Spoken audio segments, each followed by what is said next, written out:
BMC चुनाव का exit poll, BMC का एग्जिट पोल आपको बता रहा हूं। और इसमें अगर आप देखेंगे कि सबसे पहले एक्सेस माई इंडिया, ये एक एजेंसी है, इसने एग्जिट पोल किया। इसके मुताबिक अगर आप देखिएगा तो यहां टोटल सीट कितनी है, 227 से। और इसके मुताबिक बीजेपी गठबंधन को, बीजेपी प्लस को कितनी सीटें आ सकती हैं, 131 से 151 बॉस। मतलब बीजेपी की मैसिव जीत दिख रही है।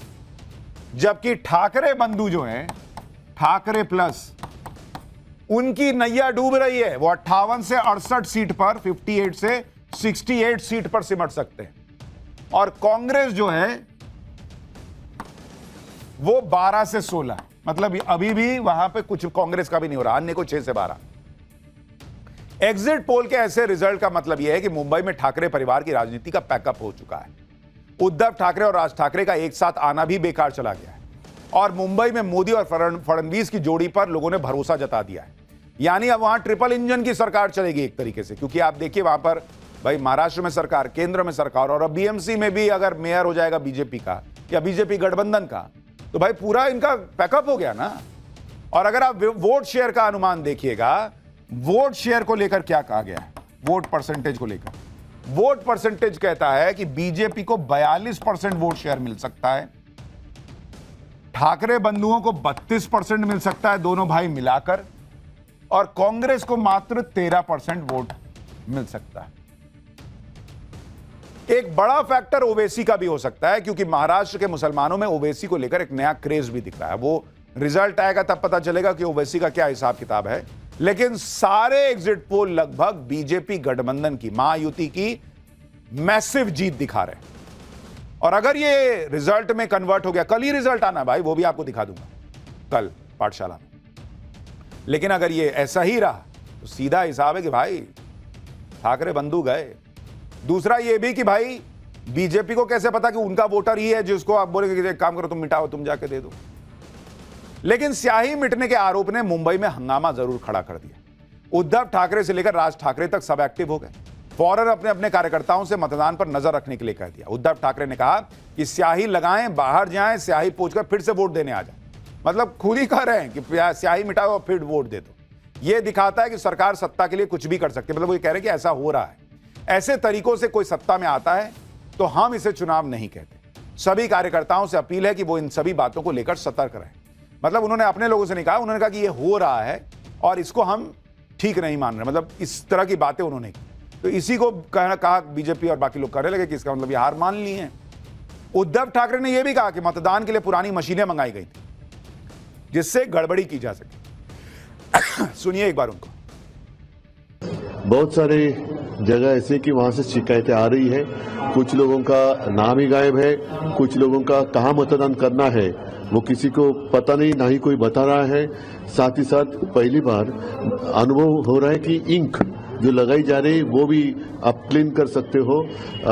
तो ये सब गड़बड़ी कर रहे हैं ये लोग। और इसलिए मैंने कहा कि ये जो चुनाव आयोग है या कमिश्नर है वो करते क्या है, किस चीज के लिए वो सैलरी लेते हैं। एक तो पुराने मशीन लगाए हैं उन्होंने, साथ ही साथ कल जैसे मैं राज और संजय जी साथ थे, वो और एक कुछ उन्होंने चीज लाई है, पाड़ू।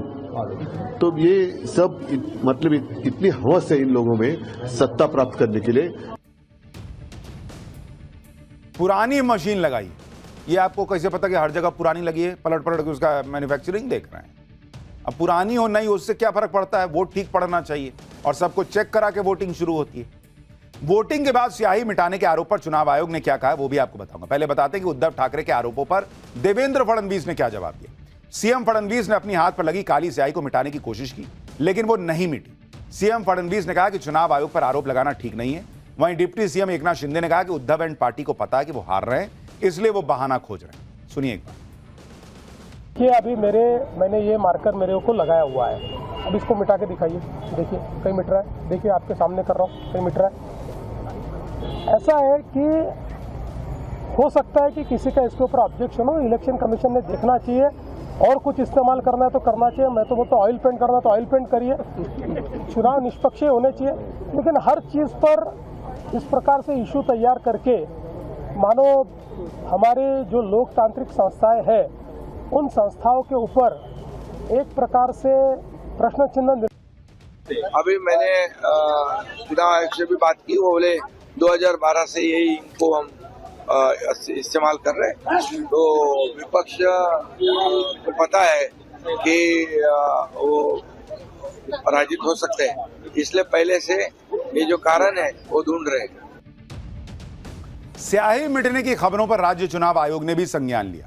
चुनाव आयोग ने स्याही मिटने को लेकर जो कंफ्यूजन हुआ उस पर सफाई देते हुए कहा कि वोटिंग के बाद लगने वाली स्याही के बारे में भ्रम पैदा किया जा रहा है। ये वही स्याही है जो चुनाव आयोग हर चुनाव में प्रयोग करता है। इस बार इतना अंतर है कि स्याही मार्कर से लगाई जा रही है। ये स्याही साल 2011 से ही चुनाव में इस्तेमाल हो रही है। स्याही लगने के 12 से 15 सेकंड के अंदर ये सूख जाती है। 19 नवंबर 2011 और 28 नवंबर 2011 को चुनाव आयोग ने इसको लेकर आदेश दिया। चुनाव आयोग का आदेश था कि स्याही के लिए मार्कर का इस्तेमाल किया जाए। उसके बाद से ही मार्कर का इस्तेमाल लोकल बॉडी चुनाव में हो रहा है। मतदान के बाद मतदाता की उंगली पर स्याही लगाने को लेकर नियम कानून क्या कहते हैं वो भी आपको बता दूं। Conduct of election rules 1961 rule 37 के मुताबिक वोटर की बाईं उंगली पर स्याही लगाना अनिवार्य है। इस नियम का पालन नहीं करने पर मतदान की अनुमति नहीं दी जाती। मतदाता की उंगली में अमिट स्याही यानी इंडेलिबल इंक लगाई जाती है। चुनाव अधिकारी ब्रश की मदद से नाखून के ऊपर से लेकर पहले जोड़ तक साफ लाइन खींचते हैं। यह निशान वोट करने से पहले लगाया जाता है ताकि वोट देने के बाद निशान अच्छी तरह से सूख सके। अगर किसी वोटर की बाईं उंगली पर पहले से निशान है या उसने निशान को हटाने का प्रयास किया तो उसे वोट नहीं करने दिया जाता है। यह काली स्याही आमतौर पर कुछ दिनों तक कायम रहती है जिससे दोबारा वोट देने से रोका जा सके। तो अब वहां तो जो चल रहा है कल क्लियर हो जाएगा कि स्याही किधर गई है नहीं गई है।